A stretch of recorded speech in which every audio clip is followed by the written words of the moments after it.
of electron. Electrons were discovered by J.J. Thomson, right? Who discovered electron? J.J. Thomson by help of cathode ray discharge tube. Cathode ray discharge tube. Okay, in 1897. You already know that. Okay. After the discovery of electron, okay, J.J. Thomson discovered what? He discovered electrons. After the discovery of electron, what he did? He did the same experiment with the various fundamentals, right? For that cathode ray discharge tube, what he settled down, he gave one metal plate as a cathode, and also he gave another metal plate of anode. Okay.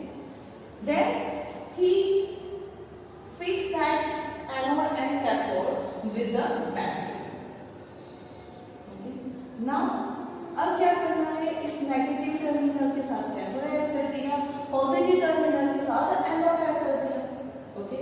When he apply some voltage, okay, switch on कर दी, मतलब voltage अब apply होगा. तो when he apply some voltage क्या होगा? तो यहाँ से कुछ रेज निकलेंगे और इस डायरेक्शन में ट्रैवल करेंगे. Okay. The rays which started from cathode and travels towards the anode. He told that rays are known as electron. Means यहाँ से कुछ electrons निकलेंगे और cathode से anode की तरफ ट्रैवल करेंगे. ओके. फिर क्या होगा? वो सीधे डायरेक्शन में स्ट्रेट लाइन में ट्रैवल करते हैं, वैसा भी आपने देखा. सपोज कि वो ट्रैवल करके बी पॉइंट के ऊपर स्ट्राइक हो गए. यहाँ पे क्या है? तो फॉर द ऑब्जर्वेशन उन्होंने क्या ऐड किया था? सम फ्लोरेसेंट. सही है. ZNS का उन्होंने फ्लोरेसेंट यूज किया था. फ्लोरेसेंट यूज करने का रीजन क्या था? ड्यू टू दैट फ्लोरेसेंट ये सारे जो रेज है, ओके, या फिर इलेक्ट्रॉन है, they are not visible from the emitted eyes. Okay.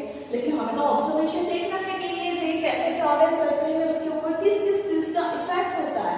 तो उस ऑब्जर्वेशन को ऑब्जर्व करने के लिए उन्होंने क्या किया? तो एक फ्लोरोसेंट स्क्रीन यहाँ पे लगा दी. ओके. और उस फ्लोरोसेंट स्क्रीन को किससे? उन्होंने ZNS की जिंक सल्फाइड की फ्लोरोसेंट स्क्रीन को यहाँ पे लगा दिया. उससे क्या होगा? Due to that fluorescent screen जब रेज यहाँ से ट्रैवल करके आएंगे और सीट के ऊपर वो स्ट्राइक होंगे. ओके. जब वो कलर्ड होंगे उस सीट के साथ, तो वहां पे क्या होगा? एक फ्लोरोसेंट कलर, एक ग्लो होगी, वो सीट क्या होगी? ग्लो होगी. तो जब हमने यहाँ से वोल्टेज को अप्लाई करना स्टार्ट किया, तो कुछ रेज कैथोड से जनरेट हुए, ट्रैवल करते हुए एनोड से मूव करके स्क्रीन के ऊपर, बी के ऊपर स्ट्राइक हुए. ओके. वो कैसे ट्रैवल हुए? तो उसके लिए यहाँ पे हमने एनोड के अंदर एक होल बना दिया था. ड्यू टू दैट होल वो यहाँ से अंदर से पास हो सकते हैं. ओके. अब उन्होंने ये एक्सपेरिमेंट तो ऑलरेडी कैरिड आउट किया था, तो उसने नया क्या किया? तो देखो, इस एक्सपेरिमेंट के थ्रू उन्होंने इलेक्ट्रॉन को फाइंड आउट कर दिया. लेकिन उन्होंने क्या किया? तब आगे इस एक्सपेरिमेंट में एक और चीज ऐड कर दी. He applied some external electrical field. Okay. He applied external electrical field. Means कि उन्होंने यहाँ पे जो वोल्टेज था उसके अलावा यहाँ पे एक और नया वोल्टेज अप्लाई कर दिया. Okay. Due to external electrical field we know that whenever we apply some voltage, और external voltage it having positive and negative terminal. Now electrons are negatively charge particle. सही है. Electrons are negatively charge particle. उससे क्या होगा? तो always negative को positive के साथ अट्रैक्शन होता है. सही है. तो यहाँ पे क्या होगा? जो रेज हमारा स्ट्रेट लाइन पे बी पे जाके स्ट्राइक हो रहा था, अब वो अपने रास्ते से क्या होगा? डेविएट हो जाएगा. क्या हो जाएगा? डेविएट हो जाएगा. मतलब जो बी पे जा रहा था अब कहाँ पे स्ट्राइक होगा? ए पे स्ट्राइक होगा. Why he changed his direction, electron ने उसकी डायरेक्शन चेंज की due to the that electrical field which we are applying. Okay, तो वो किस तरफ मुड़ेगा, तो डायरेक्शन उसकी उस तरफ होगी जिस तरफ एक्सटर्नल फील्ड का पॉजिटिव होगा। क्यों?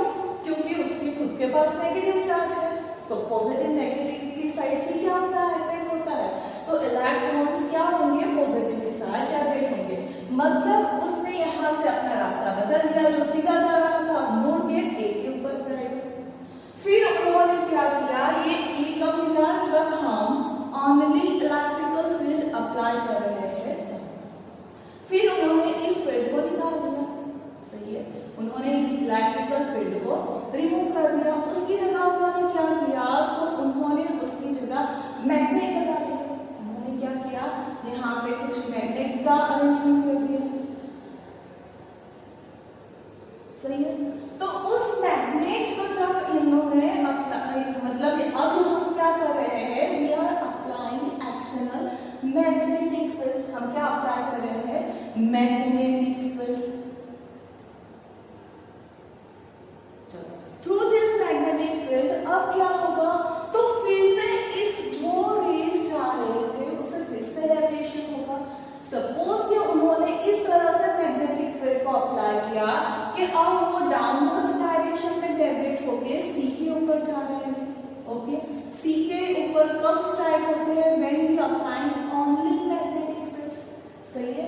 मतलब जो हमारे इलेक्ट्रॉन वेव्स है, जब हम कोई एक्सटर्नल इलेक्ट्रिकल फील्ड अप्लाई करें या फिर एक्सटर्नल मैग्नेटिक फील्ड अप्लाई करें, तो उसके साथ साथ वो डेविएट होते हैं। ऐसा किसने ऑब्जर्व किया, जे थॉमसन ने। ओके, अब उस ऑब्जर्वेशन से क्या देखा उन्होंने, तो ही ऑब्जर्व दैट कि ये जो डेविएशन है, डेविएशन डिपेंड्स ऑन फर्स्ट कि जो ये यहाँ से रेज पास हो रहे हैं, अगर इस बैटरी का वोल्टेज हम इंक्रीज करें, ओके, इस बैटरी का जो वोल्टेज है, जो अप्लाई कर रहे हैं, जिसकी वजह से ये रेज फॉर्म हो रहे हैं, वो वोल्टेज अगर हम इंक्रीज करें तो ये जो डेविएशन है ना, वो भी इंक्रीज होगा। मीन्स उन्होंने ये बोला कि deviation is directly proportional to the charge of particle. Charge of particles की चार्ज जितना ज्यादा होगा, किसके पास, इस रेज के पास जितना चार्ज होगा, मतलब जितना नेगेटिव होगा उतना वो ज्यादा डेविएट होगा। फिर चाहे वो मैग्नेटिक फील्ड में नीचे की तरफ डेविएट हो या इलेक्ट्रिकल फील्ड में ऊपर की तरफ, मतलब कि ये जो रेज फॉर्म हो रहे हैं उनका अगर चार्ज ज्यादा होगा तो डेविएशन, ये जो मुड़ रहे हैं वो भी क्या होगा, ज्यादा होगा। ज्यादा वो क्या करेंगे, अपना रास्ता चेंज कर लेंगे। फिर उन्होंने दूसरा ऑब्जर्व किया, ये जो डेविएशन है वो इनवर्सली प्रोपोर्शनल है मास ऑफ पार्टिकल। अगर पार्टिकल का मास बढ़ता है, सही है, तो क्या होता है, डेविएशन कम होता है, ऑब्वियस सी बात है, सही है। अगर हमें किसी को धक्का देना है, सही है, उसका वेट अगर कम हो तो हम इजीली उसे धक्का दे देंगे, तो वो इजीली अपनी जगह से हट जाएगा। लेकिन अगर कोई हैवी बॉडी वाला इंसान, मेरे जैसा कोई खड़ा हो, तो हम उसे इजीली यहाँ से नहीं हटा सकते। मतलब ये हुआ कि अगर पार्टिकल का मास ज्यादा है तो क्या हो जाएगा, वो वहां से इजीली मूव नहीं करेगा, मतलब डेविएशन जो है वो कम हो जाएगा। और अगर कोई लाइट वेट पार्टिकल है तो उसे आप सिर्फ ऐसा करोगे तो वहां से मूव हो जाएगा। मतलब जो ये डेविएशन हो रहा है, जो अपना रास्ता यहाँ से चेंज कर रहा है, that depends on the mass of particle. If particles are lighter, then deviation is greater.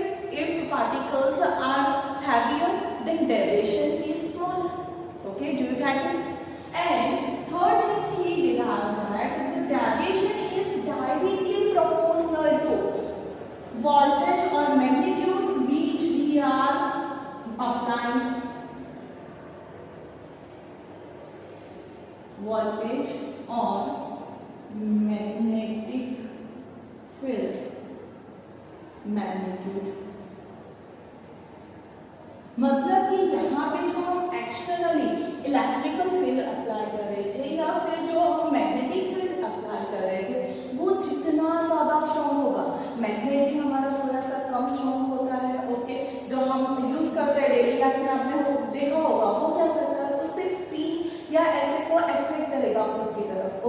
लेकिन बहुत सारे मैग्नेट होते हैं जिसको हम ग्लास के लिए यूज करते हैं। अगर कोई हैवी चीज उठानी है तो उसके लिए मैग्नेट होगा, वो क्या होगा, ज्यादा स्ट्रॉन्ग होगा।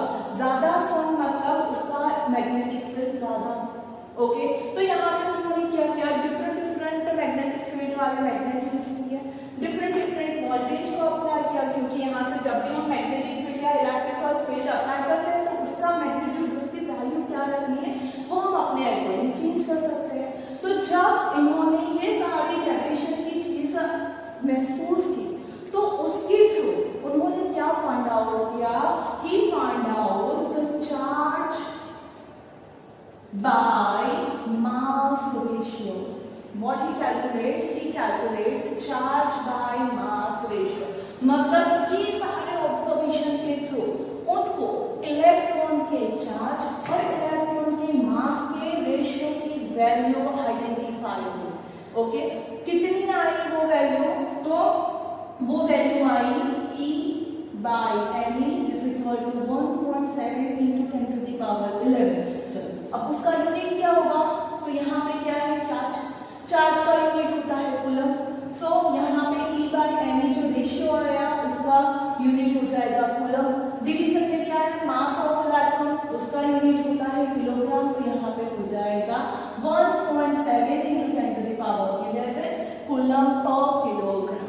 ओके, मतलब he cannot calculate or measure individually the charge of electron, or not he cannot calculate mass of electron, but he get the ratio of charge and mass by this experiment। कैसे किया उन्होंने, तो उन्हें पता है कि जब इलेक्ट्रिकल फील्ड अप्लाई करते हैं तब ग्रेविटेशन ऊपर की तरफ हो रहा है, जब हम मैग्नेटिक फील्ड अप्लाई कर रहे हैं तब ग्रेविटेशन नीचे की तरफ हो रहा है।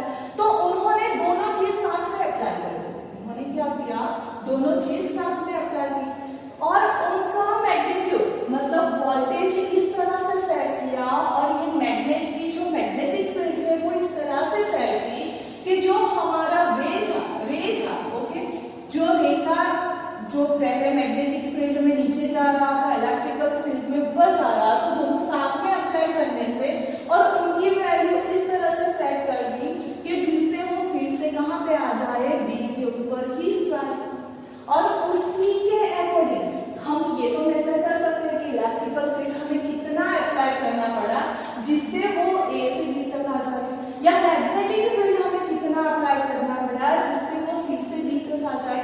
तो उन दोनों फील्ड की मैग्नेटिक वैल्यू को कैलकुलेट करके उन्होंने क्या आइडेंटिफाई किया, तो चार्ज और मास का रेशियो फाइंड आउट किया। ओके, मतलब कि जे थॉमसन ने इलेक्ट्रॉन की डिस्कवरी की, साथ साथ में उन्होंने इलेक्ट्रॉन के लिए चार्ज और मास का रेशियो भी फाइंड आउट किया।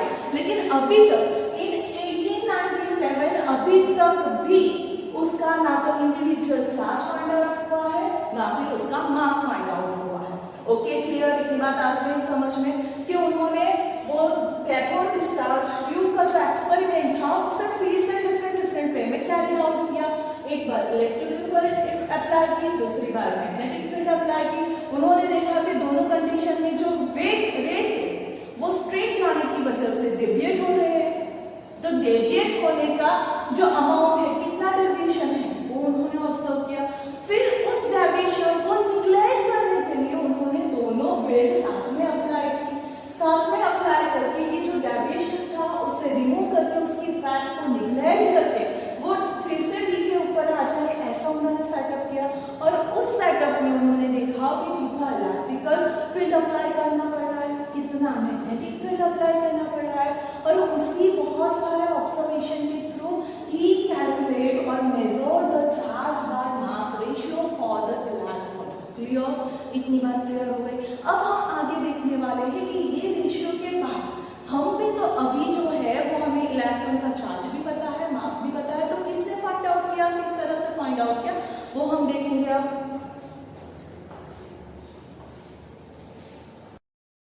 तो वी डिस्कस दैट कि जो जे थॉमसन थे उन्होंने क्या किया, 1897 में इलेक्ट्रॉन को डिस्कवर किया। ओके, उसके बाद क्या हुआ, he also discovered the or measured the charge by mass ratio which having value 1.7 into 10 to the power 11 coulomb per kilogram.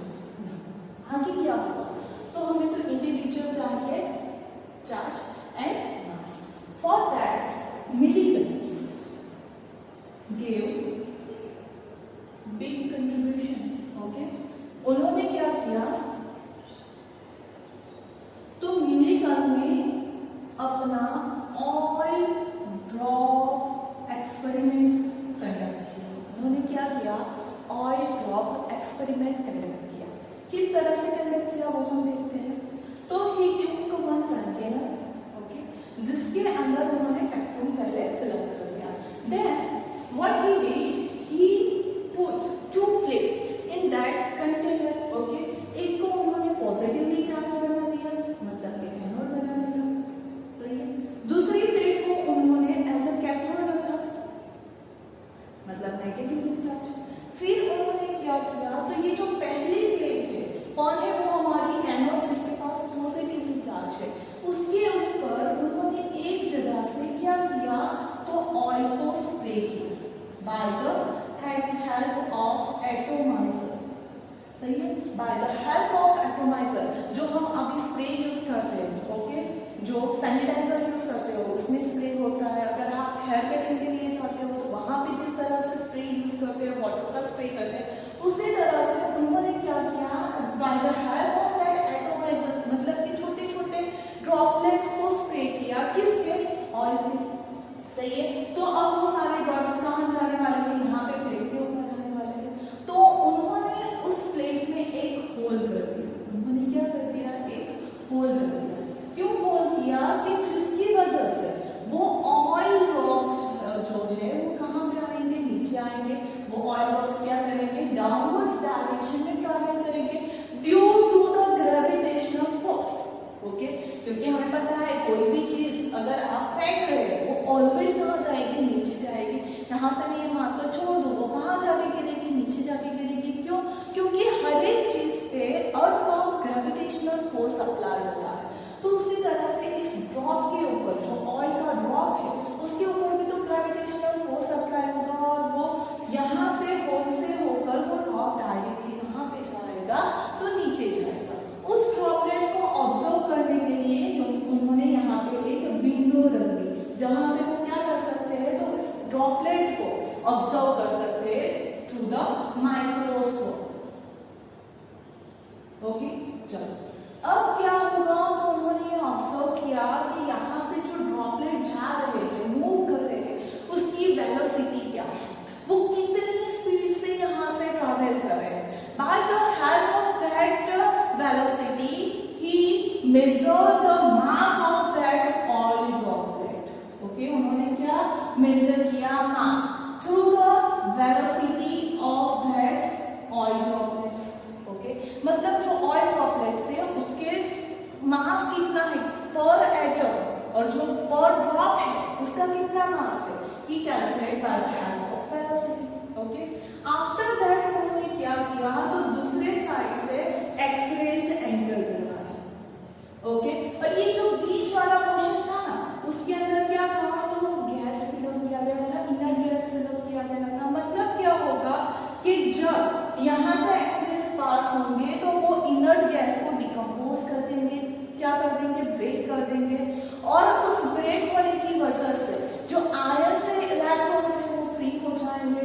मतलब अब ऑयल ड्रॉपलेट के ऊपर एक नेगेटिव चार्ज भी आ जाएगा, उसके ऊपर क्या आ जाएगा, नेगेटिव चार्ज आ जाएगा। फिर उन्होंने क्या किया, तो अब देखो उन्होंने यहाँ से वोल्टेज अप्लाई किया। ये दोनों प्लेट थी वो किसके साथ कनेक्ट है, तो वो दोनों प्लेट जो है वो यहाँ से बैटरी के साथ कनेक्ट है। ओके, उन्होंने क्या किया, तो वोल्टेज अप्लाई किया। वोल्टेज अप्लाई क्या करने से क्या होता है, तो देखो जो हमारा ऑयल ड्रॉपलेट है उसके ऊपर नेगेटिव चार्ज प्रेजेंट है, उसके पास कौन सा है, नेगेटिव चार्ज प्रेजेंट है। जब हम यहाँ पे सेटअप उन्होंने इस तरह से किया कि नीचे की प्लेट जो है वो नेगेटिवली चार्ज है, ऊपर की प्लेट जो है वो पॉजिटिवली चार्ज है। अब आप मुझे ये बताओ कि जो ये ड्रॉप है वो नेगेटिव प्लेट की साइड जाएगा, तो नेगेटिव नेगेटिव में रिपल्सन होने की वजह से वो ऊपर जाएगा। सही है,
वोल्टेज को सेम कर दो तो क्या हो जाएगा, उस कंडीशन में ये ऑयल ड्रॉप जहां पे है वहां पे क्या हो जाएगा, स्टेडी हो जाएगा। वो ऑयल ड्रॉप क्या हो जाएगा, हमारा जहां पर भी है वहां पे स्टेडी हो जाएगा। मतलब उन्होंने ग्रेविटेशनल फोर्स और वोल्टेज के हेल्प से उस ऑयल ड्रॉप को हम डाउनवर्ड्स भी क्या कर सकते हैं, मूव करवा सकते हैं, अपवर्ड डायरेक्शन में भी मूव करवा सकते हैं और स्टेशनरी फेज में भी ला सकते हैं। ओके, किस तरह से ये पॉसिबल होगा, तो ऑलरेडी ये जो ड्रॉपलेट है उसके ऊपर जो ग्रेविटेशनल फोर्स अप्लाई होता है उसकी वजह से वो नीचे के डायरेक्शन में, डाउनवर्ड्स डायरेक्शन में मूव कर रहा है due to the gravitational force, जो जनरल चीज। ओके, फिर he applied some voltage. Due to that voltage, that droplet which had the negative charge feel some repulsion force by the negative plate. So that droplet starts moving towards upward direction. Similarly, in the upward direction there is a positive plate which attracts that droplets towards itself.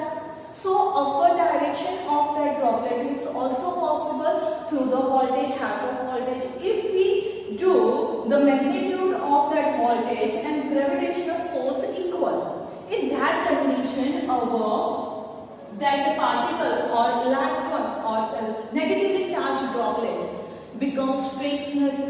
Okay, अब वो move नहीं करेगा क्योंकि दोनों force कैसे हो गए, same हो गए। तो इस तरह से उन्होंने बहुत सारे क्या किए, एक्सपेरिमेंट किए। जब इस तरह से उन्होंने ये इक्वेशन को सॉल्व किया, what he get the charge of electron. ये जो चार्ज है वो उन्होंने ऐसा आइडेंटिफाई किया, जो चार्ज है वो कोई इंटीग्रल में, ओके, मतलब कि यहाँ पे एन ई जैसा उन्होंने फाइंड आउट किया। जो चार्ज है वो ऑलवेज किसी इंटीग्रल के साथ में मल्टीप्लाई हुए हैं। वो n1 2 3 4 कितना भी हो सकता है, मतलब नेगेटिवली चार्ज कितना भी हो सकता है, लेकिन वो ऑलवेज इंटीग्रल में मिलेगा। तो ये जो e की वैल्यू है उन्होंने फाइंड आउट कर दी। अब कितनी, तो e इज इक्वल टू उन्होंने कैलकुलेट किया 1.6 × 10⁻⁹ कूलम। सही है, मतलब ये सारे एक्सपेरिमेंट के थ्रू उन्होंने लास्ट में हमें क्या दिया, तो चार्ज ऑफ इलेक्ट्रॉन, और वो कितना आया 1.6 × 10⁻⁹। ऑलरेडी जे थॉमसन ने जो है वो चार्ज बाय मास रेशियो हमें दिया हुआ था, उसमें इस चार्ज की वैल्यू रिप्लेस कर दो। ओके, तो हमें क्या मिल जाएगा, we will get me is equal, sorry यहाँ पे हम e की जगह पे इतना है, तो e by me जो है हमारे पास 1.7 × 10⁻11। अब यहाँ पे e की वैल्यू रिप्लेस करो 1.6 × 10⁻⁹ divided by me is equal to 1.7 × 10⁻11। Now me is equal to हो जाएगा 1.6 × 10⁻⁹ डिवाइडेड बाय 1.6 7 × 10⁻11। यहाँ पे 11 जो है वो न्यूमरेटर में जाएगा तो प्लस का माइनस हो जाएगा, और इन दोनों का डिवीजन करके we will get last 9.1 × 10⁻⁻31 kilogram. तो इस तरह से मास ऑफ इलेक्ट्रॉन भी फाइंड आउट कर लिया गया in the 1906 by the Milton oil drop experiment. Okay, मतलब first electron were discovered by the J.J. Thomson in 1897, and also he gave the charge by mass ratio which having value 1.7 × 10⁻11 coulomb per kilogram. Okay, after that in the 1906 the Mulligan came and he performed oil drop experiment. By the help of this experiment he measured the value of charge of electron. one electron की charge की value हमने measure की 1.6 × 10⁻⁹। By the helping of these two equations we can calculate the mass of electron which is 9.1 × 10⁻31 kilogram. Okay, do you get it? Hope you understand that all things के कैसे जो charge और mass है electron का वो find out होगा. Okay, if you understand then reply me. If you having some queries, okay, then you can also comment section में आप जाके जाके मुझे बता सकते हो कि आपको किस पोर्शन में समझ में नहीं आया। Thank you for watching this video.